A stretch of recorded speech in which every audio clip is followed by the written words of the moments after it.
today we will discuss how authentic love of God can be expressed in daily life through ethics, worship, and service to others. So our topic is about faith and ethics in community relief operation, living God's love through service and compassion. Scenario 1. Your community is organizing relief operation after a typhoon. So ano nga ba ang ethical moral challenge ng scenario ito? So first, ensuring fair distribution of relief goods and equipment without favoritism. So, dito na papasok yung ethical and moral challenge. For example, you are working in a city hall and naatasan ka na mabigay ng relief goods and equipment sa mga taong nasalanta. And isa dun sa mga mabibigyan mo is kakilala mo. Sa tingin mo, nag-refer ka ba sa mga taong kailangan din tulungan? What if magkulang yung supply and may mga taong hindi mabigyan agad? So we need to be fair regardless of their background or kung sino man sila. And syempre, importante din na ma-maintain yung honesty, fairness, and integrity during the operation. Ano nga ba ang role of religion and worship sa scenario ito? Religion brings people together during disaster. Dito papasok yung mga religious people. Dito sila nagkakaisa. They can help, donate, and make a charity. It also offers hope, moral guidance, and encourage kindness kasi talagang kailangan nila dito. So, faith motivates many to help those in need. Dito, na-motivate yung mga believers tumulong sa mga nangangailangan. And also, core values, unity, service, love, and fairness. So, syempre, as anak ng Panginoon, our purpose is to help those people na kailangan. So, syempre, as anak ng Panginoon, our purpose is tumulong. And, syempre, yung mga religious people, they can offer shelter and facilities or pwede din gamitin yung church sa mga taong mga nasalanta. Good day, everyone. We are Group 2. So, today, we will discuss how authentic love of God can be expressed in daily life through ethics, worship, and service to others. I am Jana Isaac Velasco. And I'm Kim Santos. I am Michael Sandra Mustoso. Faith and ethics in community relief operation, living God's love through service and compassion.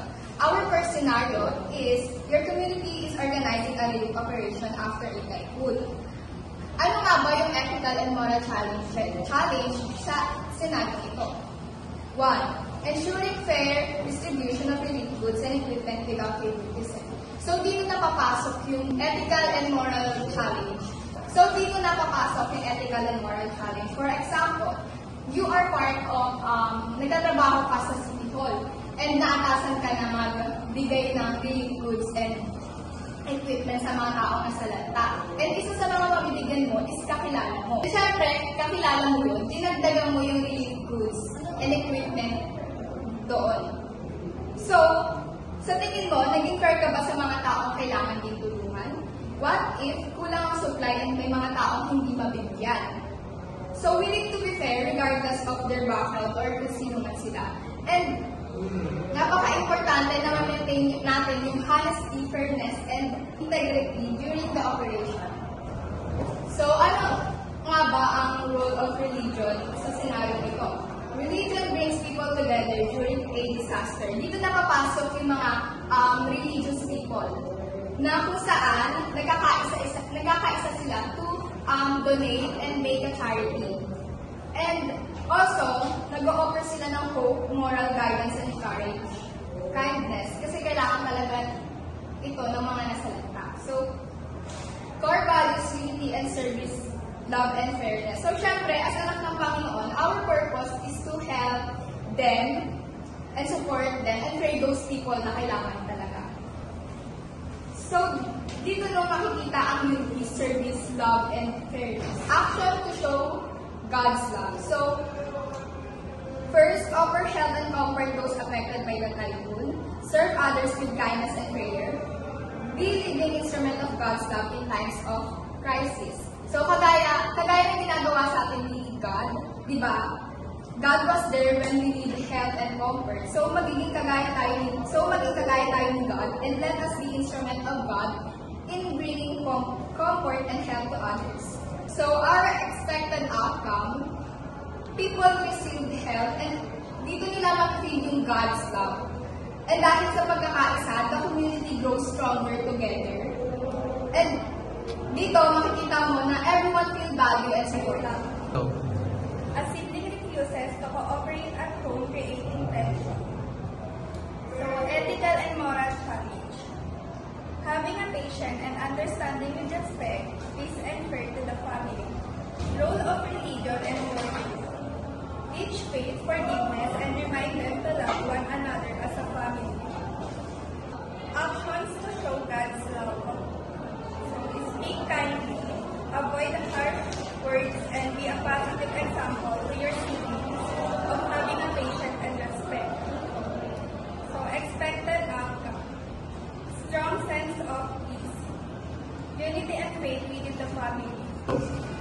Reflection and discussion living out faith and ethics in daily life. Which action best reflect love of God in daily life? Kindness, compassion, and selflessness, serving others in need without expecting anything in return. People show up, volunteer, and work together to help others for their love and putting faith into action. When a sibling refuses to cooperate at home, showing patience and understanding instead of anger is a reflection of God's love. How can ethics guide worship beyond rituals? Worship is more than just attending church or saying prayers. Helping in a relief operation teaches honesty, fairness, and compassion. Ethical values that brings faith to life. When facing family conflicts, choosing peace instead of arguing with my sibling shows that I value harmony and love more than pride. What lessons can you apply personally in school, home, or community?